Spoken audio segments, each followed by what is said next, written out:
The Seyusef. Tuwing gabi, natutulog ang mundo, pero nagigising ang langit. Nakikita mo ang gabi tulad ko, hindi bilang kadiliman, kundi bilang kulay na naghihintay mapansin. Sino? Sino ka? Kaibigan ng liwanag ng buwan, tawagin mo akong Nocte. Akala ko ang gabi ay tahimik. Malungkot. Malungko, hindi. Nakikinig ang gabi. Umaawit ito ng mga kwentong masyadong banayad para marinig ng araw. Mga kwento. Bawat anino ay may alaala.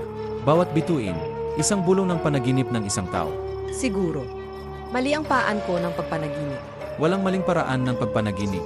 May mga paraan lang na nakalimutang makita. Gumuguhit ako ng nararamdaman ko, pero hindi ko alam kung bakit.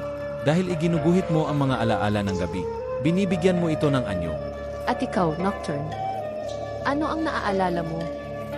Tawa. Musika. Ang init ng mga taong minsang sumayaw sa ilalim ng aking langit.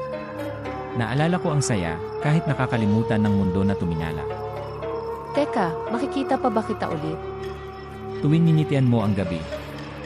Panatilihing masigla ang gabi, Luna.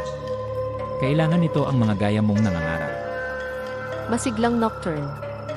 Aalalahanin ko.